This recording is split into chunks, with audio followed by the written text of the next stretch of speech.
Salut, moi c'est Giaco, et avec ce que je vais vous présenter dans cette vidéo, la fin des PC de stream, ça semble être pour bientôt. Avant de rentrer dans le vif du sujet, vous pourrez remarquer le cadrage différent et le casque sur les oreilles, et les plus habiles d'entre vous auront donc remarqué la disposition identique à celle utilisée lors de mes diffusions. Effectivement, je vous propose de tenter un format nouveau.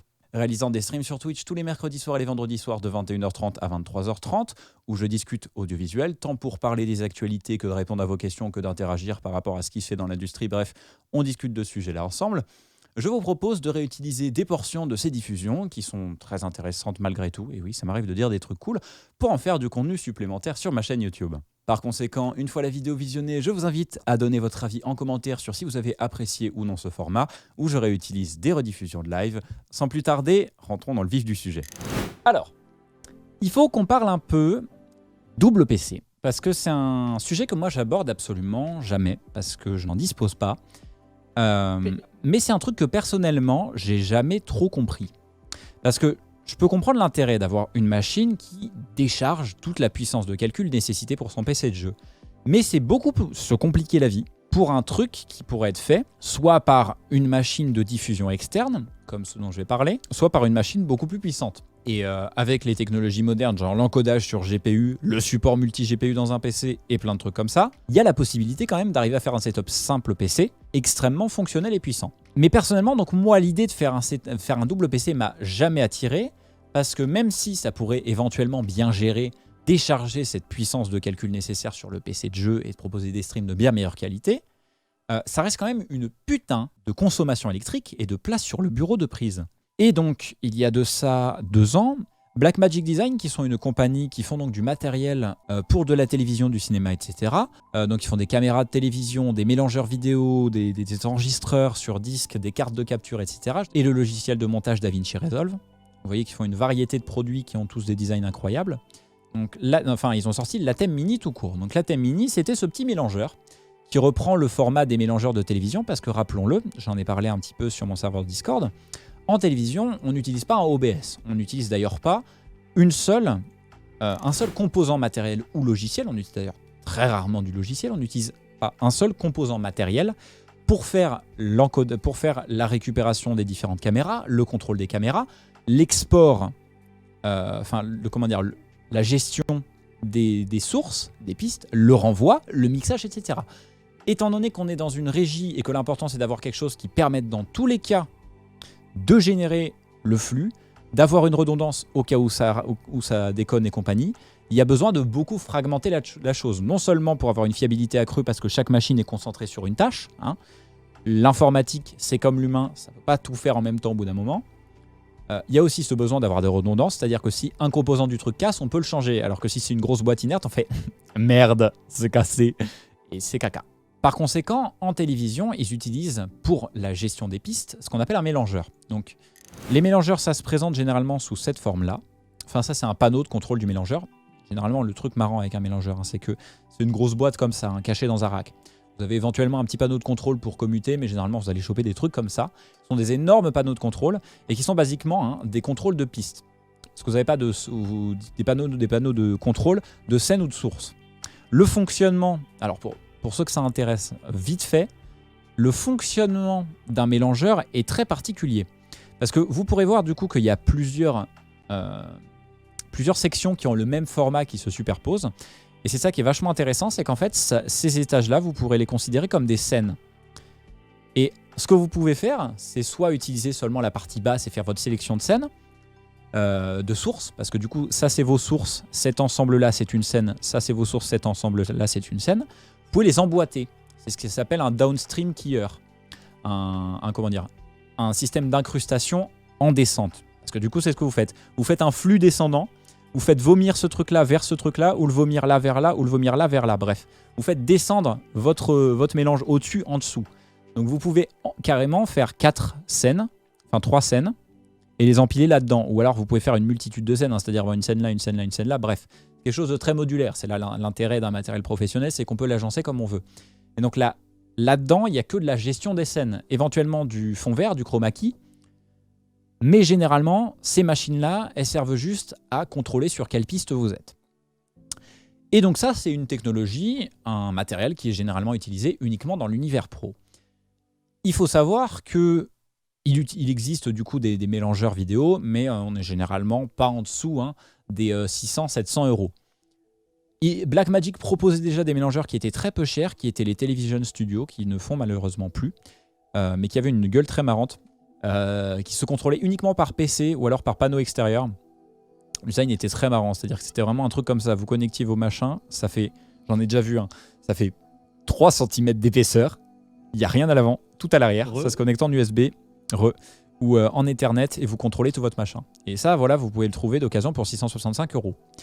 Donc il existait déjà des mélangeurs vidéo bas de gamme. Mais là, ce qu'ont fait Blackmagic, c'est qu'ils ont pris ces mélangeurs vidéo et ils les ont adaptés au monde grand public, à essayer de sortir un mélangeur vidéo, cette technologie pro, ce fait de faire un mélange matériel et non logiciel, sur un produit accessible à tous, facile d'utilisation, pas cher et complet. C'est-à-dire, contrairement à ce qu'on fait généralement, là, ça intègre pas mal de trucs. Et ils ont sorti la Thème Mini pour 290 euros.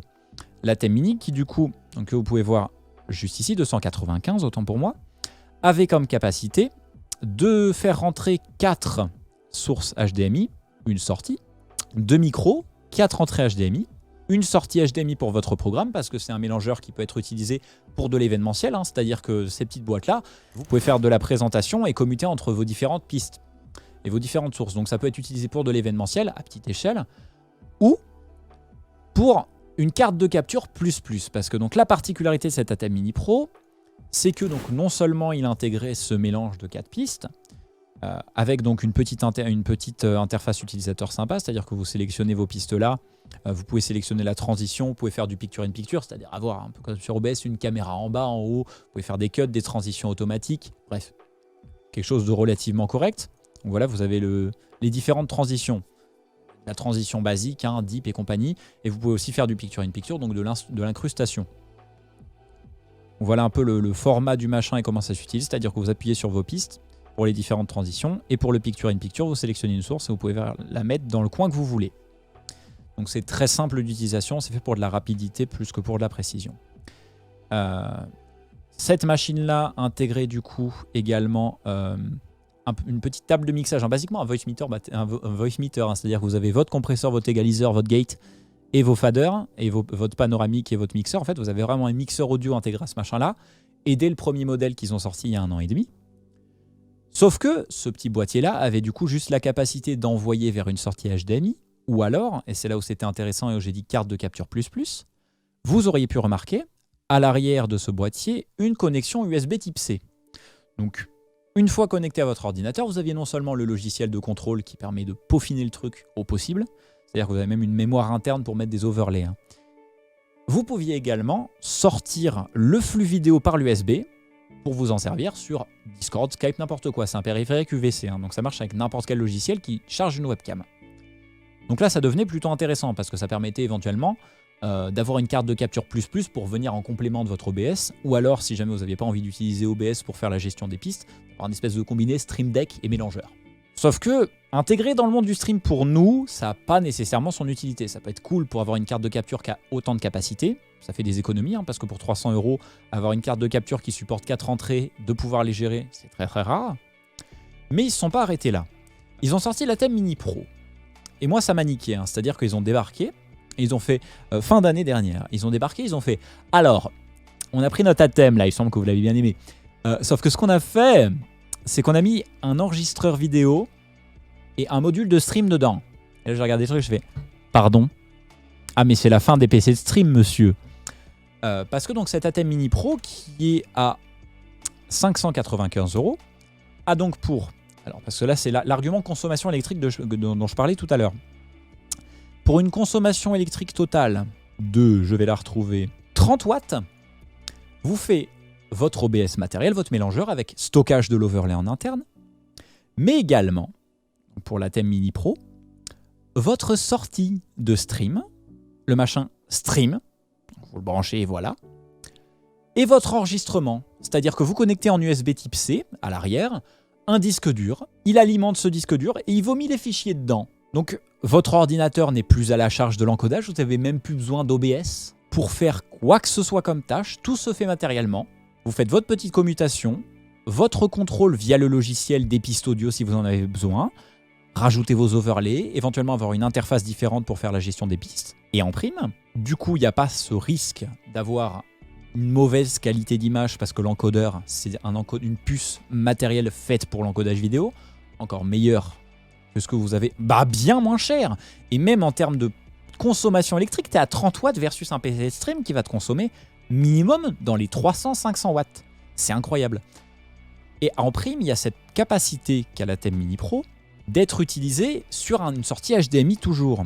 Et donc là où c'est intéressant, c'est que vous avez une sortie dite multi-view. Alors je ne sais pas si vous avez déjà vu sur OBS, vous avez cette fonctionnalité-là, qui s'appelle le multi-view, qui permet d'avoir en un seul écran, en fait, vos différentes sources. C'est-à-dire que là, j'ai pré-attente, attente, facecam, pause, bureau, fin, overlay cam et overlay machin.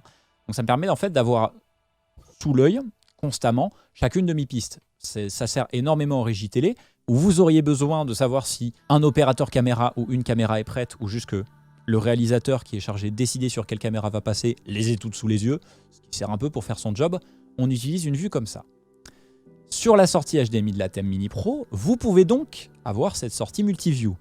Donc ça peut être très pratique de connecter un écran HDMI pour avoir non seulement sous l'œil avec un contour rouge la scène qui est en live actuellement, en plus des boutons, mais les vues maîtres audio de chacune des sources HDMI. Et surtout, sous vos yeux sur votre écran HDMI, vous avez le statut du stream, s'il n'y a pas d'image de perdu, et la capacité d'enregistrement, le débit d'enregistrement, le débit de stream, sur la sortie HDMI. Voilà, vous avez la multi-view, c'est-à-dire qu'en fait, ça vous affiche le débit vidéo, le cache, parce que c'est-à-dire que si vous avez une coupure de stream, le machin peut reprendre où il en était, et un enregistrement qui est capable même sur plusieurs disques durs. C'est ça qui est fou, hein. C'est que si jamais vous avez peur de manquer de disque dur, voilà, le multi-dock, vous pouvez le connecter à l'arrière de la Thème Mini Pro pour avoir un enregistrement redondant ou passer d'un disque à l'autre au fur et à mesure que c'est plein. Et donc, avant-hier, Blackmagic Design ont surgi avec un nouveau stream, hein. C'est le 3e en un mois. Le confinement, ça les a rendus dingues, hein. Et ils sont arrivés en mode, alors, vous voyez notre Thème Mini Pro ? Vous voyez notre Thème Mini Pro ? On en a fait un nouveau. La Thème Mini Pro ISO à 895 €, qui consomme donc 36 watts, 6 watts de plus que le Pro, a la capacité d'enregistrer séparément chacune des pistes vidéo. Donc vous avez vos 4 pistes vidéo en 1080p 60 qui se retrouvent dans votre disque dur. Donc ça, c'est plutôt intéressant, parce que ça permet du coup d'avoir cette redondance, donc, parce qu'en fait, ça vous sort 5 flux, ça vous sort non seulement donc vous avez le flux final, vos commutations qui sont sorties, mais les 4 pistes séparément si jamais vous souhaitez les avoir en isolé. Ils se sont dit que c'était pas suffisant. Donc ce qu'ils ont fait, et c'est ça qui selon moi marque la fin et le deuil des PC de stream, et qui pour moi marque le début du futur. Concrètement, c'est que cette boîte qui fait mélangeur vidéo, enregistreur, boîte de stream, donc votre OBS matériel, ça vous sort un projet de montage avec vos commutations et vos transitions et vos différentes ressources. Je ne sais pas si vous avez compris le truc. C'est-à-dire qu'en fait, c'est pas un mélangeur, c'est un contrôleur de montage. Il stream et en même temps, il enregistre ce que vous montez et en même temps, il vous sort un montage si jamais vous souhaitez le modifier après. C'est un OBS sans perte. Imaginez que sur OBS, vous changez de scène, ça vous enregistre toutes les scènes en même temps et le changement de scène, c'est juste une métadonnée. C'est juste, en fait, il est passé là-dessus, mais les autres, elles sont encore là. C'est un truc de malade. C'est le putain de futur. Aucun mélangeur vidéo ne fait ça. Et pour 900 balles, tu viens de sortir le futur des mélangeurs vidéo. Ça n'a jamais été fait. Cet enregistrement isolé de trucs et sauvegarde par métadonnées dans un logiciel. Tu peux récupérer tes putains de streams dans un logiciel de montage avec tous les cuts. C'est des malades. Les ingénieurs derrière ça, c'est des baisers. Et pour une 900 balles, c'est aussi cher qu'un PC de stream, ça consomme beaucoup moins d'électricité et c'est fiable comme un truc de dingue. C'est impressionnant. Je fais pas un placement de produit, mais putain que j'aimerais en faire un. C'est des fous.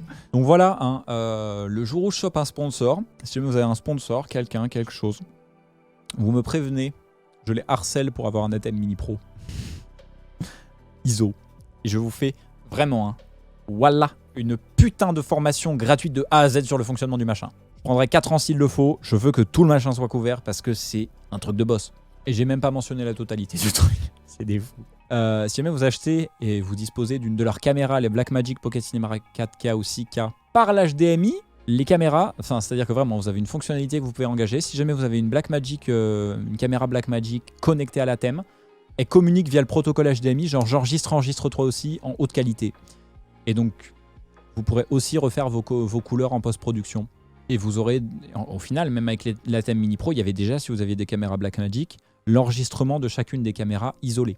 Synchronisée en timecode, bien évidemment, donc elle commence et elle s'arrête à l'image près. Elle démarre et elle s'arrête absolument en même temps que le mélangeur. Et en prime, si jamais vous avez des opérateurs caméra, les caméras affichent aussi quand la caméra est sur le programme. Donc voilà. Pour ceux qui n'auraient toujours pas compris la puissance de la thème Mini Pro ISO, Blackmagic propose un projet de démonstration afin de mieux comprendre la puissance de celui-ci. La plupart des mélangeurs conventionnels ainsi que la thème Mini Pro ISO sortent de base un fichier vidéo contenant du coup toutes les commutations imprimées sur le fichier. Il est absolument impossible de les modifier. Vous avez la sortie du programme comme le ferait votre OBS Studio classique. Et la thème Mini Pro fait exactement ça. La différence qu'a la thème Mini Pro ISO, c'est qu'il enregistre donc chaque piste audio de façon séparée et chaque source vidéo de façon séparée également, ainsi que les ressources images, tant non transparentes que transparentes utilisées en overlay. En haut de l'écran, vous pourrez donc remarquer un fichier de projet DaVinci Resolve, qui est un projet de montage, qui, une fois ouvert, vous permettra donc de récupérer cette version découpée de votre diffusion, avec les transitions qui ont été posées exactement comme un montage. C'est-à-dire que vous avez fait votre pré-montage avec votre mélangeur vidéo, et vous avez toute la liberté de le réagencer et de modifier sa temporalité comme bon vous semble, chose absolument impensable avec n'importe quel outil de diffusion moderne. Vous avez basiquement votre stream, mais tous les découpages ne sont que de l'information modifiable. C'est l'équivalent du RAW, mais pour le montage de live. C'est le futur, et donc vous avez même la possibilité de récupérer vos overlays et de les masquer si ça vous arrange. D'une puissance incroyable. Voilà, c'est tout pour aujourd'hui. J'espère que ce petit aperçu de la thème Mini Pro ISO et ce format vous aura plu. Encore une fois, n'hésitez pas à poser vos questions quant à ce produit, interagir quant à ce qui a été dit dans la rediffusion ou donner votre avis sur ce format en commentaire. Ça sera un plaisir d'interagir avec vous. Vous retrouverez également en description un lien vers la page produit de la thème Mini, à thème Mini Pro et à thème Mini Pro ISO, ainsi que vers le fichier de démonstration de la thème Mini Pro ISO. Pensez à avoir DaVinci Resolve d'installer, il est entièrement gratuit et sera également en description. Et enfin, aimez et partagez la vidéo un maximum, et même allez, si vous le voulez, taguer Blackmagic Design sur Twitter ou TRM ou un partenaire que vous auriez en tête quant au matériel audio-vidéo, que je puisse avoir ce machin en main pour vous faire une formation sur le sujet si ça vous intéresse vraiment. Également, je vous invite à vous rendre en description et à aller me suivre sur Twitch de façon à suivre ces prochaines diffusions et interagir avec moi sur le moment. Encore une fois, je stream tous les mercredis et vendredis soirs de 21h30 à 23h30. Allez me suivre sur Twitter ou Facebook pour être tenu au courant des futures dates de diffusion, des annulations, des reports, des sondages quant au contenu de ces lives, etc. Et quant au côté YouTube, à la publication des futures vidéos, ainsi que des questions et des remarques par rapport aux publications des futures, et également des petites avant-premières. À vous rendre sur mon serveur Discord de façon à discuter, jouer, interagir et poser vos questions quant au monde de l'audiovisuel quand je ne suis pas en live. Toutes les informations concernant mes offres d'aide et les façons avec lesquelles je peux vous aider sont sur ce serveur Discord. Et enfin, si vous avez la possibilité, vous retrouverez mon Utip en description de façon à soutenir la chaîne de façon monétaire avec un don direct ou régulier. Tous les dons que vous ferez seront reversés directement dans l'achat de matériel pour la production des vidéos ou du matériel qui sera présenté dans celle-ci. Voilà, en espérant que vous avez apprécié ce nouveau format, moi je vous dis à bientôt pour un prochain stream ou une prochaine vidéo. Salut, c'était Giaco.